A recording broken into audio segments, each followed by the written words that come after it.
Hello, everybody. My name is Kerry Chilton. I'm a staff attorney at the Disability Law Center of Virginia. I'm excited to be speaking with you all today. Some of you may have just been on my last session about IEP meeting advocacy tips. And in this session, we're going to be talking a little bit about the coronavirus and return to school, some information parents should know as they are entering into or have been in the first few weeks of returning to school in this new school year that looks very different from any school year we've ever had before. If anyone does have any questions throughout the session, feel free to type it in the chat box. We've got our wonderful tech guru Devin here with us to manage that chat box and make sure those questions are forwarded on to me. Now, quick disclaimer before we get started. None of the information I am providing today is legal advice. Special education matters, as many of you know, are very fact specific, and without looking at documents and really talking to someone, you really can't determine what laws may apply, how they apply, or what advice to recommend in terms of course or strategy. So to the extent that you guys have general questions, throw them my way. If anyone here has specific questions about their child or student they're working with, those parents can call Disability Law Center of Virginia Monday, Wednesdays, or Fridays and ask to speak to an advocate on duty to request services from our office, and we'll be able to do some more detailed analysis in that forum. So I'm going to start here. We got a couple of questions in advance from participants. One of which is going to be our first one to address today. So the first question was how to file a complaint for misappropriation of the CARES Act fund by the school division. And for those of you who are not familiar, the CARES Act is the Coronavirus Aid, Relief, and Economic Security Act. That was that act that was passed this past spring to bring some federal government money to different areas that had a need because of the coronavirus and its impact. One of the funds that was established through that act was the Elementary and Secondary School Emergency Relief Fund that gave money to states who are then dispersing it to local school divisions to help manage the greater need for various services, technology, things like that because of the coronavirus. Now, under the CARES Act, the oversight for proper use of those funds is the Office of the Inspector General. So they're responsible for doing audits, for investigating, for monitoring and supervising the use of those monies. Now they do have a hotline available for people to submit online complaints if you have any concerns about the possible misuse of funds, suspected fraud, anything like that. Now it's a little difficult to navigate to. It's located on the U.S. Department of Education's webpage. So what I would suggest is to access that online complaint portal is just searching Google Department of Education Office of Inspector General Hotline. And it will be the USDOE website. Make sure that WebLink is the USDOE website. And it should have a hotline button as well as some general information and FAQs about filing complaints with the Office of the Inspector General. Now, something else that people may want to look into, especially if they're more of that research, legal, academic background, if they are thinking that there's a possible misuse of those funds, would be under that Elementary and Secondary School Emergency Relief Fund, which is in the Division B of the CARES Act, Section 18003D, so that's 18003D, talks about the permissible uses of those monies by schools. It provides pretty wide discretion for schools to use it as needs arise based on the coronavirus. So people who are concerned about the use of those funds can also be looking at that section to kind of see what is appropriate. Now, next question I wanted to talk about today is something that I think is on a lot of parents' minds. A lot of advocates have been talking about these last few months, and I think there's probably more clarity to come on this issue. But are schools required to provide compensatory services for gaps in services from the spring due to the coronavirus? Now, VDOE has recently, in the last couple of months, issued guidance on what they call COVID recovery services. This is available on their website. Again, a little bit buried, so I would suggest Googling Virginia Department of Education COVID recovery services. It's a Word document guidance that's labeled Virginia Department of Education considerations for COVID recovery services for students with disabilities. Now, the Department of Education in Virginia has made a distinction between a traditional compensatory services, which anyone who's had to deal with that before is when a student suffers because the school didn't fulfill their obligations to provide a free and appropriate public education, or FAPE. A parent or an advocate on behalf of a parent can seek compensatory services to make up for that harm to the student. Now, that may have arisen in certain cases over the spring where the school did not fulfill their obligation, did not timely respond, and FAPE was denied. But VDOE has made a distinction between that and these COVID recovery services, which the way VDOE explains it is, the school didn't necessarily not fulfill their obligations in light of the circumstances, but nonetheless, because of COVID, there was some regression or inability to access the curriculum, and schools need to be assessing those students who are most impacted by that, what needs to be done to get those students caught up or progressing again. And VDOE in this guidance document is really focused on data gathering. So they really outline to schools the importance of looking at how is a student progressing prior to COVID, and then comparing that, how are they progressing during COVID in the spring, comparing that to other students. Were all students kind of on the same page as to what was happening during the spring? Or was this particular student really unable to access any of that learning that was happening in the spring as compared to other students? Has that student regressed more because of their disability? Really looking at pre-COVID, during COVID, and then currently collecting data as the school year starts. Where is the student now? Are they able to access the curriculum now? How are they progressing now? And IEP teams are supposed to be taking all that data and looking at it to determine what services may be needed for that particular student. It's going to be very case specific. Now, one thing I do like in this guidance document is there's a section that basically says that parents in many instances at their sole disposal have 3 or more months of educational data. So VDOE does really say in that guidance document that parents for a while were the educators. They saw how remote learning was working on the ground with their student. And the IEP team should be considering the information parents can provide on that. So if a parent is considering looking for compensatory education or COVID recovery services, what should they be doing? You should start by reaching out to the IEP team right away. If there is an ongoing issue or if there was a concern that has now left your child behind academically, talking to the IEP meeting to try to get some IEP team to try to get some of those services together right away is a good first step. Try to collaboratively brainstorm what are our options here to get this child back on track. The next thing is data collection. Now, this is something that in the world of COVID and remote learning, parents play a much larger role than they did before. Now, teachers may be in the classroom remotely, but parents are right there. They're seeing right before the child logs on. They see what may be happening off screen while the child's learning and afterwards. So parents should really collect that data if they have concerns. Use an Excel sheet, use a journal, whatever method works best for you. Jotting down how's your child doing academically, behaviorally, what services, if there is services that are not currently being provided, note the dates of those services aren't being provided or the day the services are being provided. For how long? Is it by the appropriate personnel for things like speech services? And really try to collect this data contemporaneously. At the end of the school day, write down a couple of questions or data points, jot down some information. Really try to do it. It doesn't have to be super detailed, but to the extent that you can put down that information at the time, you're going to be able to recall it better. Your notes are going to be more detailed and probably more accurate.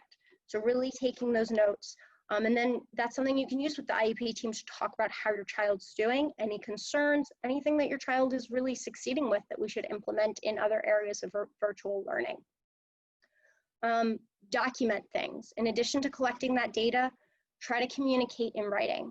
Now, that really applies to a lot of settings in special education. Email is fine, a letter is a little more formal, any sort of written communication. If you're having a verbal conversation, you can always send an email to that person over the after, summarizing the call. Say, hey, Ms. Jones, it was wonderful to speak to you today. I'm so glad we got to talk about how Johnny is struggling with X in the virtual learning environment and how you said you'd look into Y by next Thursday. Looking forward to hearing from you. Thank you again. That way, if you do need to be seeking compensatory services or COVID recovery through a dispute resolution option, such as mediation, a state complaint, or due process, you have that, again, contemporaneous documentation of what was said, what happened. If you disagree with the IEP team's perspective when you meet, make sure your perspective is in that prior written notice. Again, getting that documentation. If the school refuses to add something to the prior written notice, you always have an option to write a letter detailing what you had asked to be added or your recollection or perspective of what was talked about at the IEP meeting, and request that that letter be added to your child's educational record. So it will be there for someone to look at later on, such as a hearing officer or a teacher a couple of years from now. Next thing, kind of in line, tangentially related to these COVID recovery services or compensatory services, is temporary services during a school closure or during periods where a school may be remote. If the school is proposing temporary services because we've had to shut down or something like that, make sure it's in writing on that same document that these are only temporary services to be provided during the school closure, and that prior services will be reinstated when school resumes. And also that this is not the new IEP, that the prior IEP is that stay put IEP. So there's a clear understanding that yes, this is what we are doing because there's an emergent situation, but this is not the new standard for the services that my child needs in the regular school setting. The final step, if a parent is seeking to request compensatory services or COVID recovery, is to pursue that request. Again, starting with an IEP meeting is a good first step. It gives you an opportunity to collaborate with the school, see what options may be available, and understand the school's perspective that you may agree with. And you can come up with a great plan right there, or you may disagree with, but then you at least understand where the school is coming from and what their position is. Then if you do need to pursue what's called dispute resolution, you can go to mediation with the school. You can file a VDOE complaint or due process. Which one is most appropriate is really different based upon the child's specific circumstances. So that's something that you may want to speak to an advocate or an attorney about. Certain due process options, especially due process, a lot of times we strongly suggest that parents work with a formal advocate, professional advocate or attorney who really knows how to navigate those processes. So we won't get into that today, but those are other options that parents have if the school and the IP team just cannot come to the table for a solution for COVID recovery or compensatory services. The next question we have the standards changed under IDEA or the state special education regulations due to COVID? At this time, neither Virginia or the federal government have made any waivers for schools for their obligations under IDEA or special education regulations. So they are in full force.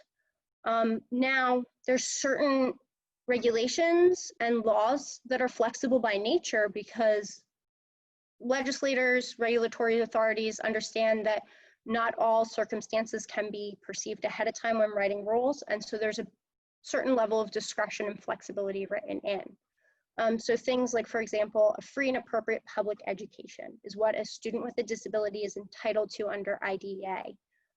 What is appropriate is going to be based on the circumstances, right? So things like that, while the standards are not relaxed, may open it up for a level of interpretation when this goes to due process or things like that. Because this is new, this has never happened before, what is appropriate, what is reasonable, what's a reasonable amount of time is something that we haven't really gotten a strong holding on yet, and that's going to come out as other families pursue options and we get further guidance on, well, what should schools be doing, what extent do they need to go to, what things do they need to consider. But for right now, what I would say is that schools should be focused on working with families to identify what are the students' needs, right? What are these gaps? What are needs? What are harms that have occurred because of COVID? What are the options for meeting those needs? What's available in the community? Is there private companies that can be contracted with? Let's think outside the box. Are school administrators and school staff really doing some professional development or reaching out to colleagues or keeping up with things as they develop regarding new techniques or access to technology or strategies for working with kids in this pandemic that's going on? And are schools taking appropriate steps in light of this situation to do that research and brainstorming and problem solving to try to meet those child's needs? I think that's the lens that everyone should be looking at is what's the child's needs and what options do we have, and have we really explored everything that's a reasonable option? Next question here. Can a school unilaterally change my student's IEP without a meeting? And by unilaterally, without a parent's consent. So parents and schools can both agree to waive an IEP meeting. I know back in the spring when literally every single student with an IEP suddenly needed changes to their IEP because school shut down. It may take a while to schedule an IEP meeting because there's so many IEP meetings that need to be scheduled. Parents and schools do have the right to waive an IEP meeting. IEP meetings can be held virtually. A lot of them are currently being held via, video conferencing services or conference calls. So those are all options as well now.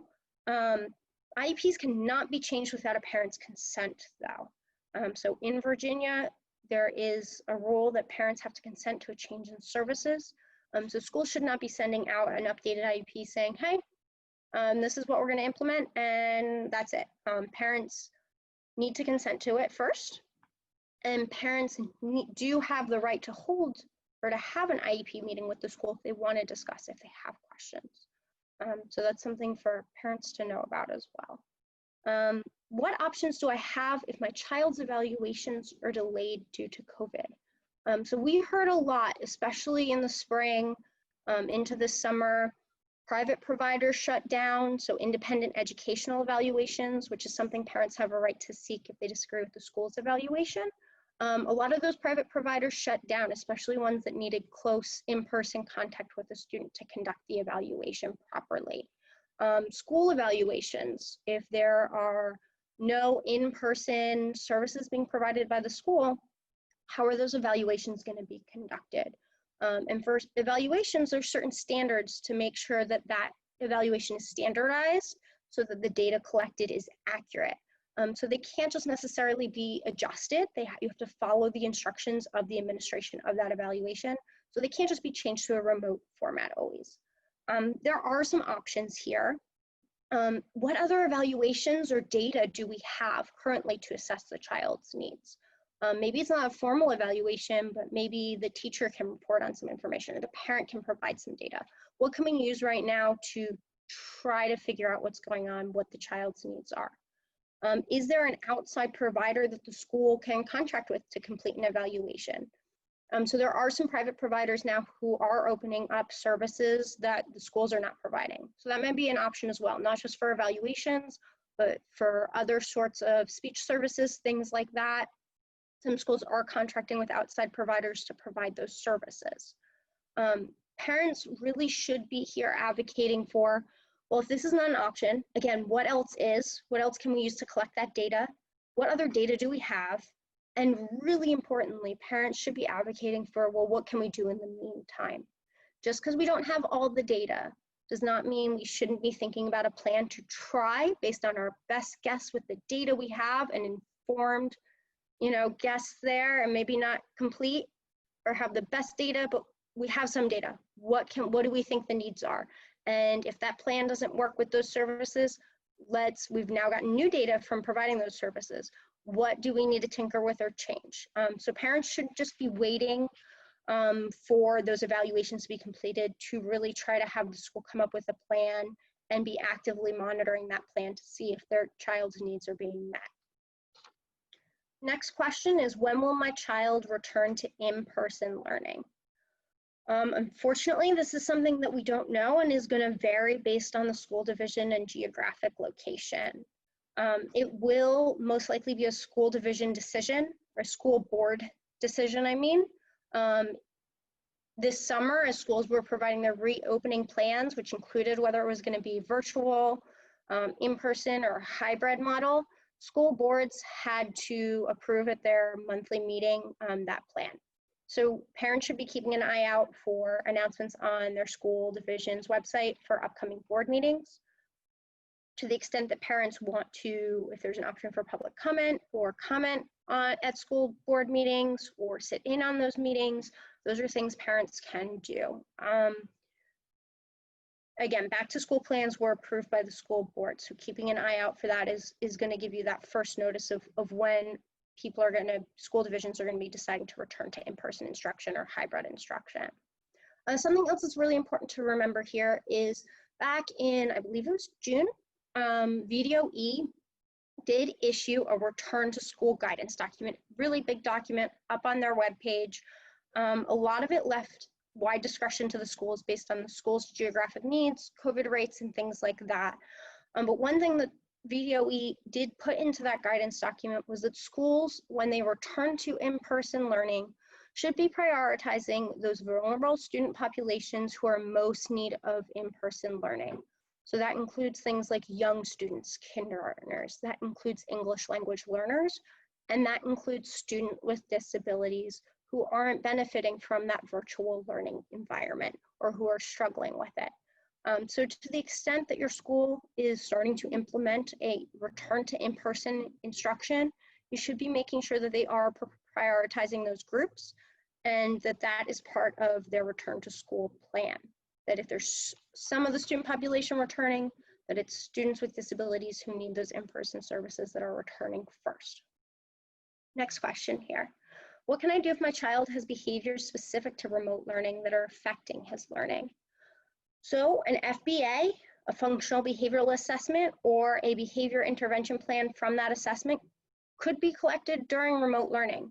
A behavior specialist could sit in on that video lesson and see what's going on. We can collect data from the parents to inform what that behavior intervention plan may include for strategies. Maybe the teacher needs to specifically prompt that student via virtual learning or engage that student actively in some way. That's something that they can collect that data in the remote learning environment and determine a plan based on that data. IEPs allow for staff and parent training as a related service.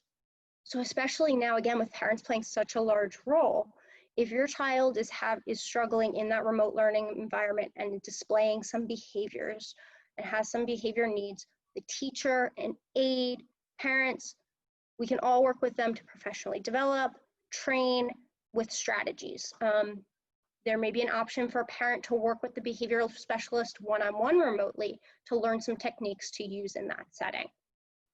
Again, parents should be collecting data on behavior, similar to all those other needs I discussed earlier, collecting that data. Something really important here with data is called the ABCs of behavior. That's something really important with behavior data collection. A is the antecedent, what's happening right before that behavior. B is the behavior, and describing what the behavior is. Being distracted isn't a behavior. Looking out the window, tapping your pencil, speaking out in class, those are behaviors. And then C is the consequence. What happens right after the behavior that may be reinforcing that behavior? Is the child getting attention? Is the child avoiding work? What is the child getting out of that behavior that's encouraging that behavior? So for parents, and this is something that behavior specialists are trained on in much more detail, but if you're collecting data about what's going on in the remote learning environment with your child's behaviors, really noting what's happening before, the behaviors, and what's happening after is important. And if there's specific days of the week, times of the day, class subjects, all that information is going to be helpful to inform the IEP team as to how to create a plan to address those behavior needs. What if your child struggles with remote learning, maybe doesn't have a specific behavior, just struggles accessing the curriculum in the remote learning environment? This is a very hard question that we've seen a lot in the last few months. It's very case by case. Again, it's going to go back to kind of what I've expressed through this whole session, collecting that data, identifying that need, identifying what may work, and really outreaching all the appropriate personnel and people who know that student to try to brainstorm solutions. What's available within a certain school division is going to vary. What that child needs is going to vary. IEP teams, though, should be actively working with families to identify those needs, again, collect that data, evaluate and brainstorm how they need to be met. And it's not just having one meeting, okay, we've discussed the data, here's our plan, but checking in and making sure that that's working and tinkering with that plan to figure out, oh, here's a new option we didn't think of before, or that just became available. Or, oh, this isn't quite working, we need to change this. Or, oh, this is working really well, we should use it more often. This should be an active, continuing process until we've got a really good plan in place to try to meet that child's needs. As the months go by, I think we're going to have more information about different strategies, different learning environments, maybe that's not completely remote, that are still taking into consideration safety and health to better meet those child's needs. To the extent that parents can kind of keep informed about that, IEP teams should be keeping informed about that. That's going to help us as we move forward. And again, parents can be seeking those COVID recovery services or compensatory education later on if needed as well. So we did have a comment from someone, we're finishing up here on our last couple of questions, who said that I would like to see what opportunities will be available to students moving forward and what resources I can present to parents. So in terms of specific strategies or programs or resources, oh, it's time for me to give a little stretch here. If I sit for too long, the light goes off. There we go. My little indicator that I need to stand up and stretch. This is going to be really case by case and division by division as to what community services and supports, private providers, school programs are available. So unfortunately, we don't have, here's a great list of all the different strategies or services that we can use for children who are struggling with remote. Again, IDEA, the I in IDEA stands for individualized. It's really going to depend on that specific student and what their needs are and what works for them. However, my parting piece of information here is a few resources for both parents and advocates and professionals that while, we may not have the answers now, or it may be something that's really fact specific and we need to consider that child's specific circumstances, these resources are places people can go to try to stay up to date as this is developing day by day and is ever changing. The first, as I mentioned before, the school's website. That's going to be the first place where they post recovery plans, changes in how instruction is going to be provided as we move forward, school board decisions, upcoming board meetings. BDOE website, that's that state agency that regulates all the school divisions. If they have any guidance or mandates that are issued, that's going to be on the Virginia Department of Education website. So keep a lookout there. Sometimes their links are buried because they have so much information on there, so you want to take a close look at that. The next is PEATC, or the Parent Educational Advocacy Training Center, PEATC.org. This is a great parent resource. They have been really great through COVID at continually providing fact sheets to families, worksheets that parents can help fill in when they have that first meeting returning to school with the IEP team, what questions to ask, what information to gather, things to think about ahead of that meeting. So I really, really recommend them, especially for parents. PEATC also does a ton of webinars, a lot of times often posted in the evening for parents after work. Great resource there. For things like getting assistive technology or more the ADA, Americans with Disabilities Act side of things, that your local ADA resource center, you can Google that, or your Center for Independent Living is going to be another resource for that. And then professionals, I would encourage you to get on those listservs, get on those discussion boards, really share with your colleagues to stay up to date and to learn about other strategies and what other school divisions or locales are using. So Final note here, advocates are on duties Monday, Wednesdays, and Fridays. If you do want to request our assistance from 8:30 a.m. to 4 p.m., you guys can call 1-800-552-3962, toll free, or 804-225-2042 to request assistance, or you can complete an online request for dLCV services. If you don't speak English, we have access to a language line that helps us communicate with a professional interpreter in a wide variety of languages, so they can talk to you in your own language via that service. Thank you so much for listening to my session today. I hope and I wish you all the best as we move through this ever-changing environment, and I wish the best to the students you're working with and your own children. Have a good day.